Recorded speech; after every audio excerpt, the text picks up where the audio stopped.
Prime Minister Modi during Operation Sindoor.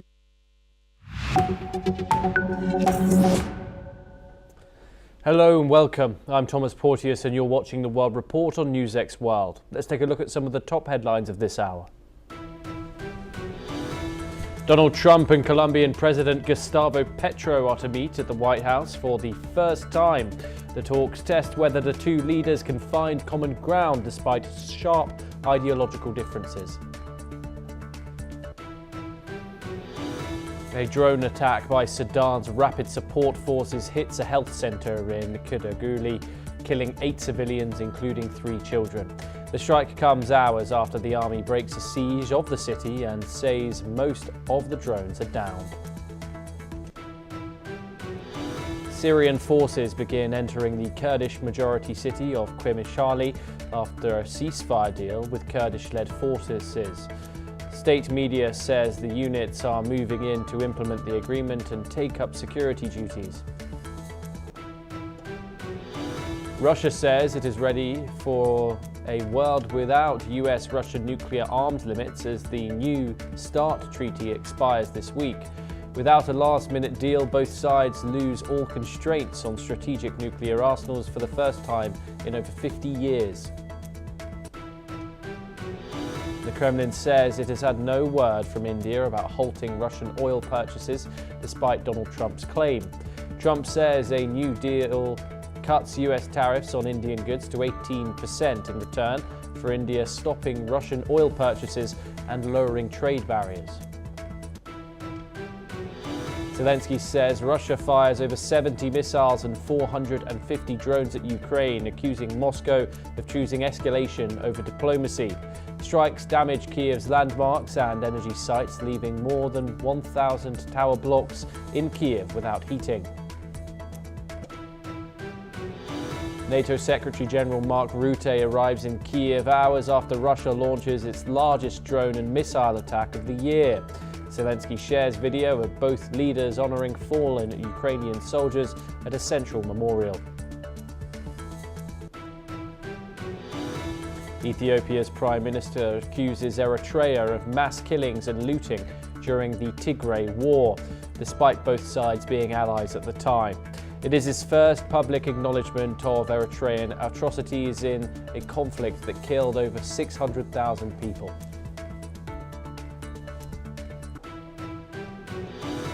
We start in Europe's east this hour, and Ukrainian President Zelenskyy says the recent Russian attacks on energy facilities in Ukraine do not signal seriousness about peace, while also acknowledging the heavy costs Russia is paying in the war, including over 1 million casualties. He also emphasized the issue will be raised with the US and also requested support from allies. Let's listen in to what the Ukrainian president had to say. Коли росіяни знов знехтували зусиллями американської сторони, було прохання президента Сполучених Штатів утриматись від ударів по енергетиці та по критичній інфраструктурі. Ви про це знаєте. На час зустрічі наших переговорних команд і президент Америки говорив, що треба утримуватись від ударів протягом тижня. Це дуже важливо було і важливе рішення. Фактично це почалося в ніч на п'ятницю, і у ніч на сьогодні росіяни, на наш погляд, порушили обіцянку. Ми будемо контактувати з американською стороною щодо цього. Я розраховую, що партнери не мовчатимуть про те, що відбувається.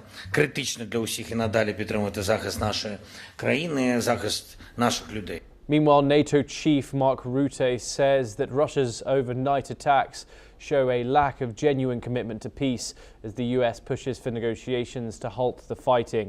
He stressed that while Russia's gains on the battlefield have been slow and grinding, President Putin remains willing to sacrifice countless lives but is not winning the war. Rutte's comments come as direct talks between Russia and Ukraine are now underway in Abu Dhabi. Let's listen in to what Mark Rutte had to say. Are now underway, and this is important progress. But Russia attacks, like those last night, do not signal seriousness about peace.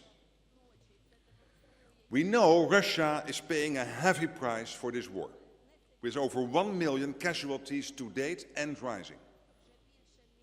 Yet, despite Putin's willingness to sacrifice countless of his own people, he is not winning. Any gains on the battlefield are great. Major General Sadaka G joins us now, a senior strategic and international affairs expert, joining us live from Jaipur. Thank you very much. As always, it is a pleasure to have you on the program, sir.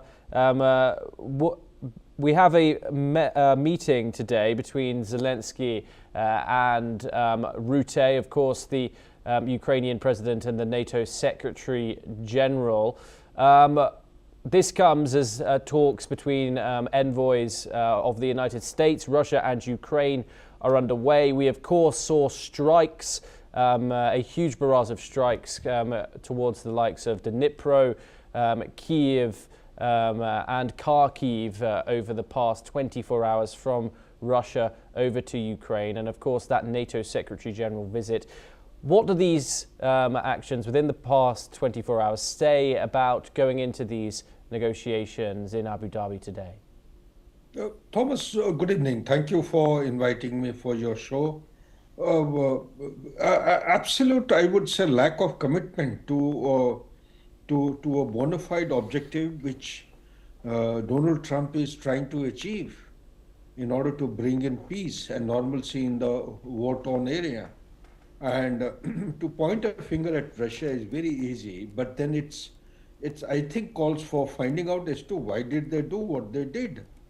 Because every time there is an attempt to push for ceasefire and also give some momentum to the peace proposals, either side, you see, there is a trigger, there is a factor of cause and effect.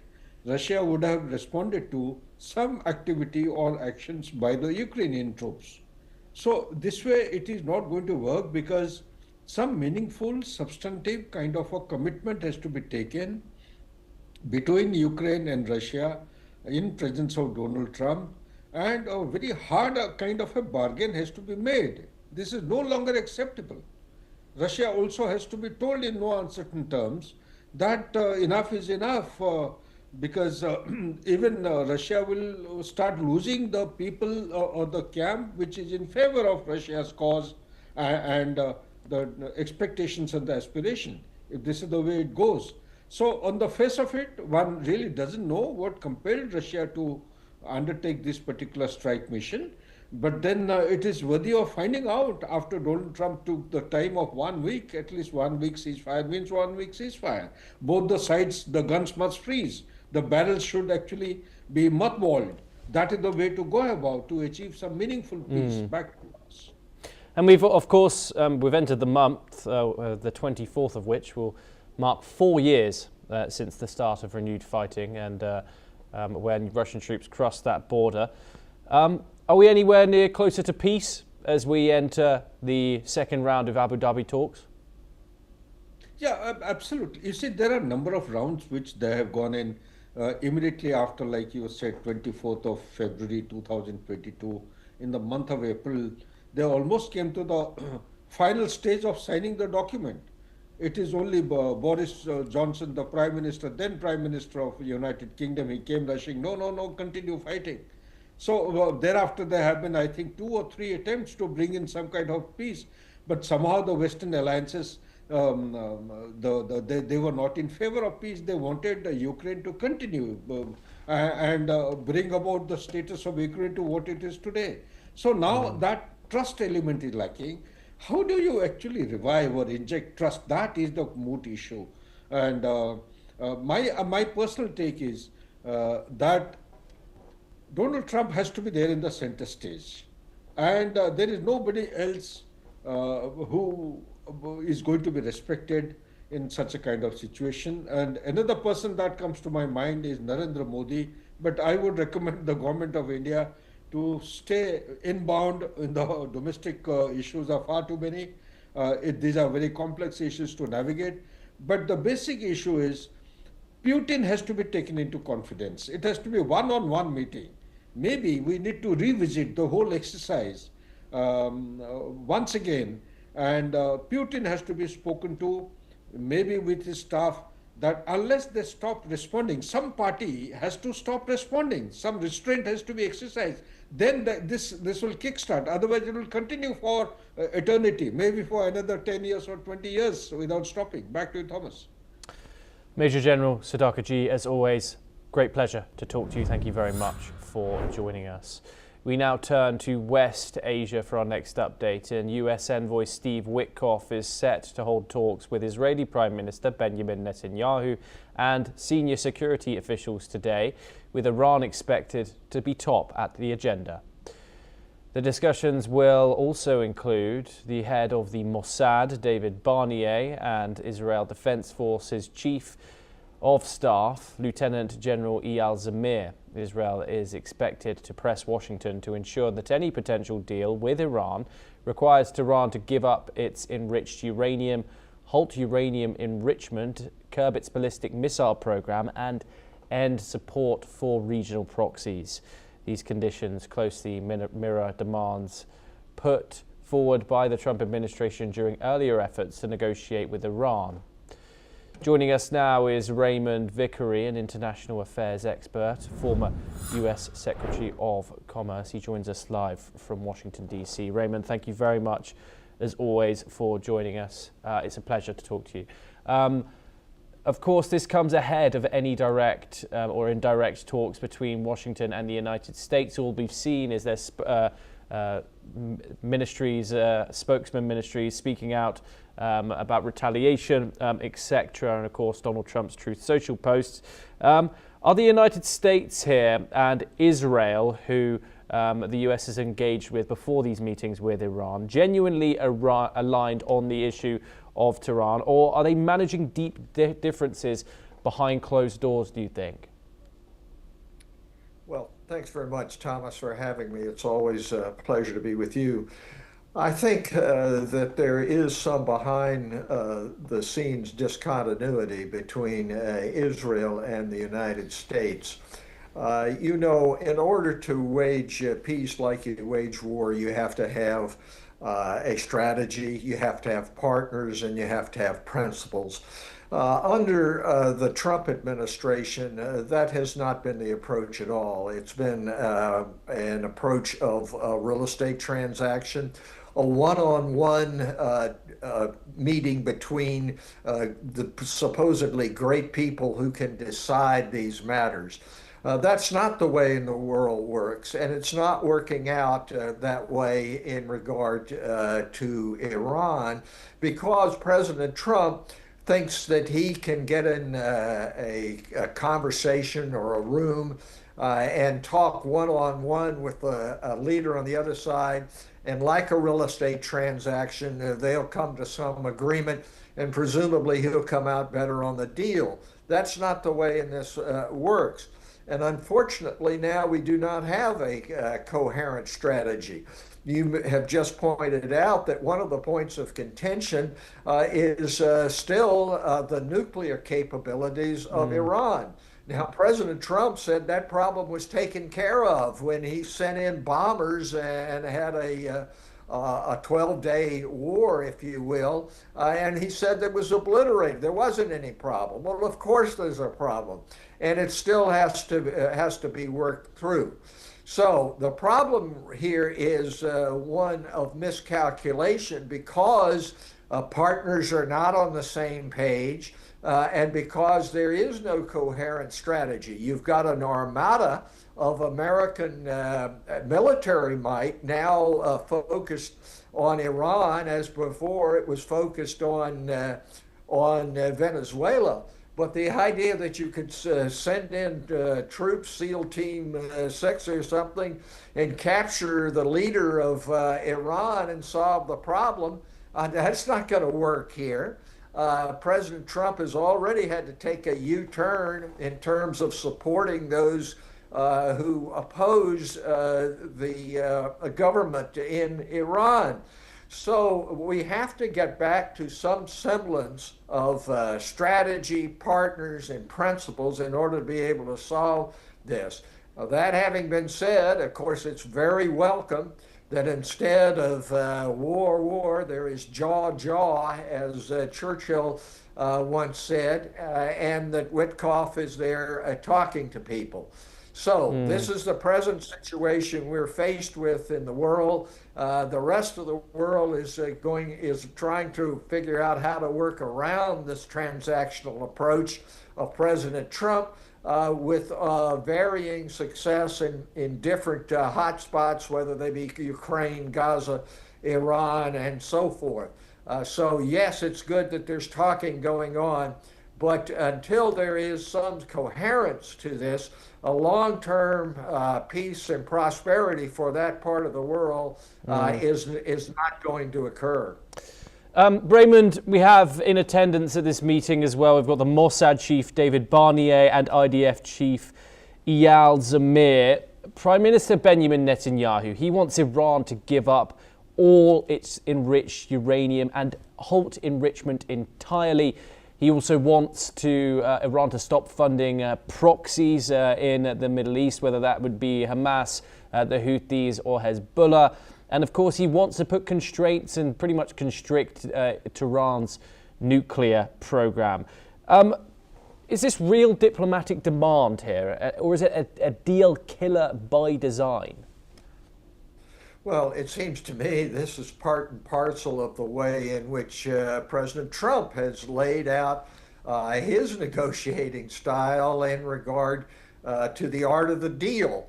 And what Netanyahu and his folks are saying is we want the extreme. We want to give up everything in terms of nuclear, stop and submit to what Israel wants to happen. I think that at least on the U.S. side, there's some realization now that that's not a realistic way forward.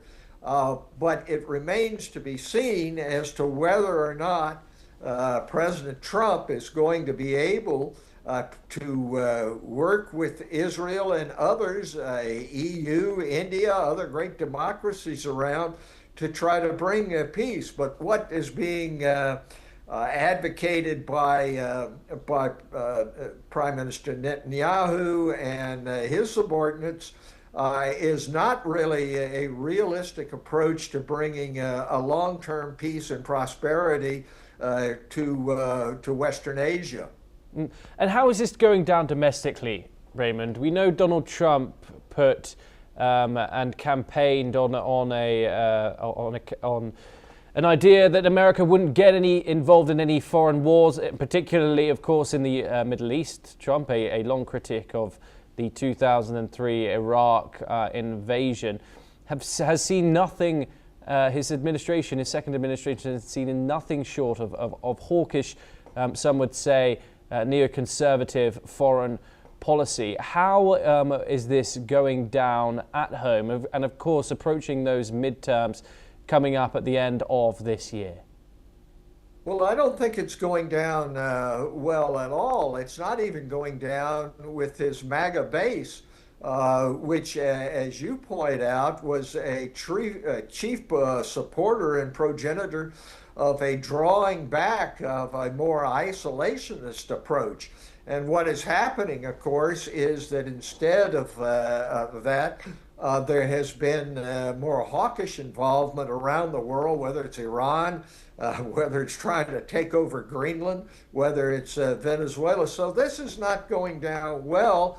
But you have to say that one thing about President Trump is that he is malleable in terms of pressure which is put on him. And I suspect that the gap between Israel and the United States now over Iran is fueled by the fact that there is not support in the United States here for a war against Iran. And that extends not only to Democrats, but it extends to the president's own base, which is what he is concerned about. As you know, he has bragged in the past that he could shoot somebody on Fifth Avenue, New York, and his MAGA base would still be with him. And on this one, I don't believe the MAGA base is. And I would point out that opposition across the board is building. There's a No King's Day set for March 28 here in the United States, which is likely to be the biggest anti-government demonstration that there ever has been in the history of the United States. Wow. Fortunately, public opinion seems to be finally waking up to this erratic form of foreign policy. Raymond, thank you so much. Do stay with us as we turn to our next story. But first, we have some breaking news coming in from the United Kingdom. And Peter Mandelson has resigned from the House of Lords in the UK after a series of scandalous emails came to light that linked him to late sex offender Jeffrey Epstein, including ones that apparently leaked confidential UK government communications. The move came as Keir Starmer said he had handed a dossier to the police after it emerged that Mandelson had sent a string of emails to Epstein containing briefings he received as business secretary under Gordon Brown, including action the government was taking to deal with the global financial crisis. Starmer told a meeting of the cabinet on Tuesday morning he was appalled by the reported leaks and had also asked officials to draft legislation to strip Mandelson of his peerage as quickly as possible. We stay in European affairs now, and Greenlandic Foreign Minister Vivian Motzfeldt has said that she is hopeful and optimistic that the Arctic island would find common ground with the United States, that it respects its red lines. Meanwhile, the EU Foreign Policy Chief, Kaja Kallas, has reiterated her stance that Greenland belongs to its people. US President Donald Trump intensified calls for US control over Greenland at the start of the year, citing national security concerns related to Russia and China. Some European NATO allies have defended Denmark's sovereignty over Greenland and said Trump's pressure threatened to fracture the NATO alliance. The US president has since backed away from threats of force and said he had secured total US access to Greenland in a NATO deal, though details remain unclear as of so far. Let's listen in to the latest comments from the Greenlandic Foreign Minister and the EU Foreign Policy Chief. We are pursuing a diplomatic solution through negotiations. I am hopeful and optimistic that we will find common ground that respect our red lines. What we have been going through have been intense and hectic, and there still are. While we are working hard to address and solve the issues that has put Greenland on the global agenda, it is important to acknowledge and appreciate the support and solidarity with us. We recognize that the High North has been populated for thousands of years by the indigenous peoples of these lands, the Sami in Norway, Sweden and Finland, and the Inuit people of Greenland and beyond. We also believe in territorial integrity and internationally agreed borders. And we say clearly, Greenland belongs to its people. But there is little clarity about what comes next or when the next dispute may arise. So I will reiterate what I said then. The European Union stands with Greenland, we stand with our member state Denmark, and we stand by UN Charter. The future of Greenland is for the Greenlanders and Denmark to decide. Raymond joins us once again. Raymond, although the details of this NATO deal is unclear, do you consider this issue as to have supposedly, theoretically, gone away in Trump terms now that he has ruled out military force? No, Thomas, I don't believe it has gone away. The problem is that President Trump basically has a 19th century view of the world and particularly the Western Hemisphere. And his idea is that you can have a quasi-empire, if you will, in the Western Hemisphere, which belongs to the United States, including Greenland, including making Canada the 51st state, including having a puppet regime in Venezuela, including taking back the Panama Canal, and that is his view of greatness. He's willing to concede a similar kind of hegemony, if you will, apparently, in regard to Russia, and perhaps even in regard to China. So no, it hasn't gone away. But this whole issue of security and the need for Greenland for security is just a smokescreen for that aggrandizement view, which harks back to the ages of empire and produced such disastrous international results during the 20th century when empires rubbed up against each other. The fact is the United States has access to Greenland for bases, and both Denmark and Greenland are willing to work with the United States on that and have been. And this is basically what has been reiterated by the Trump-NATO meeting, that those are there. And recently there has been a concentration on real security needs in the Arctic. And in fact, the United States already has plenty of resources in terms of where you have bases for this purpose in Alaska. So Greenland has not gone away, but Trump will come back to it at some point. And once again, take a transactional view so that he can say that he has won something.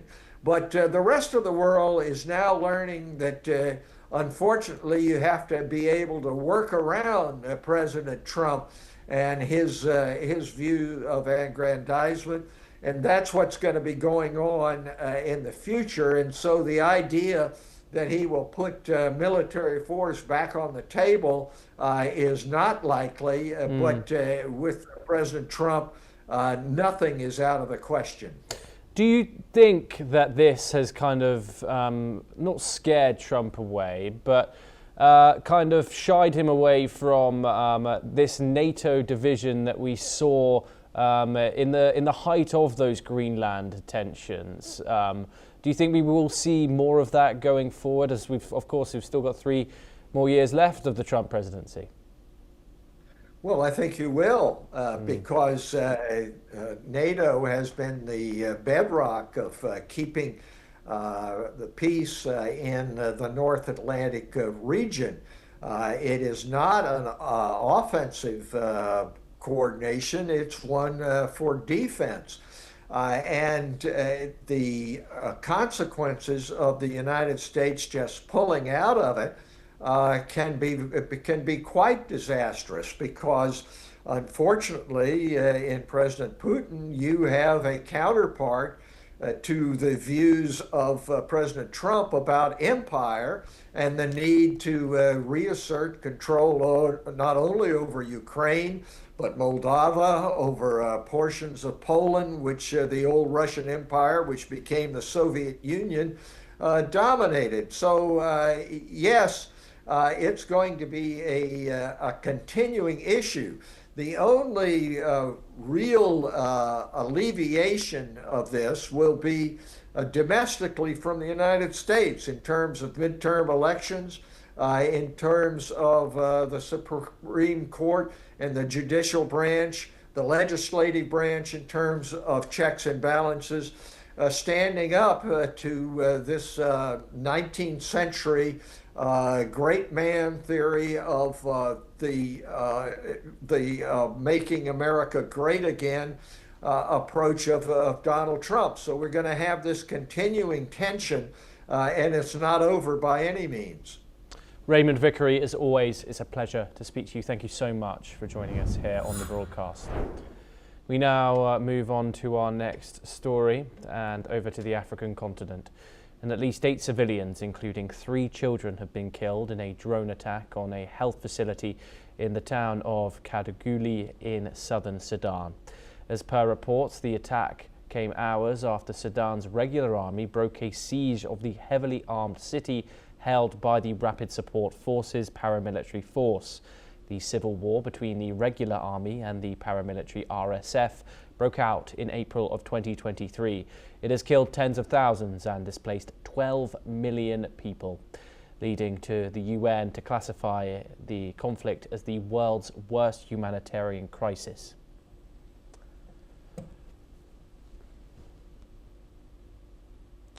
Greece is proximate to announce a social media ban for children aged under 15. This comes after Australia passed a landmark legislation last year that set 16 as the minimum age for social media use and made platforms legally responsible for enforcing age limits with steep fines for failures.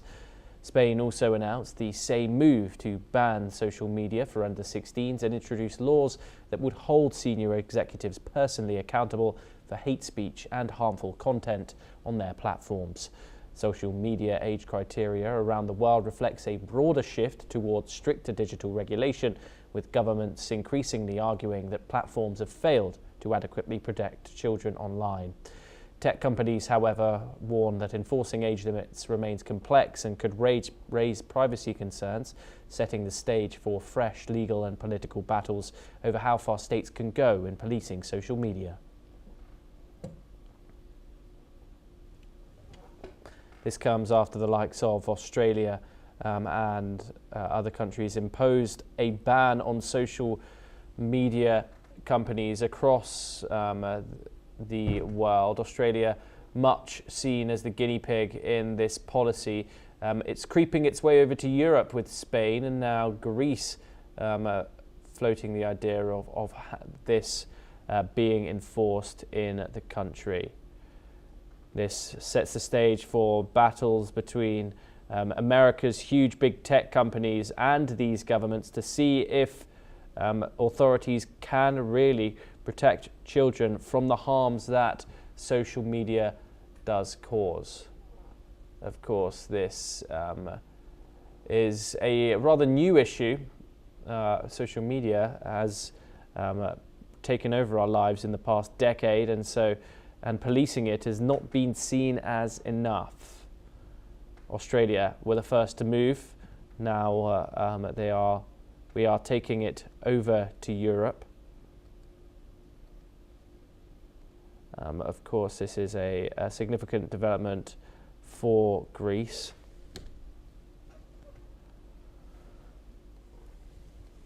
Okay, these new policies under this new framework will be significant for the Greek children if it is imposed by their government. We have some breaking news coming in, and a magnitude 6 earthquake has struck 70 miles east of Akyab in Myanmar, the German Research Center for Geosciences has said. The quake was at a depth of 10 kilometers, according to the body, and strong tremors were also felt in Calcutta, in India, and in various parts of Bangladesh. According to reports, this is the third felt earthquake in Myanmar in the last 71 hours. A magnitude 6 earthquake has struck Myanmar once again. We'll, of course, bring you all the developments coming out of that story as soon as we get it. Well, that's all that we have time for. Keep watching NewsX World for more international news updates.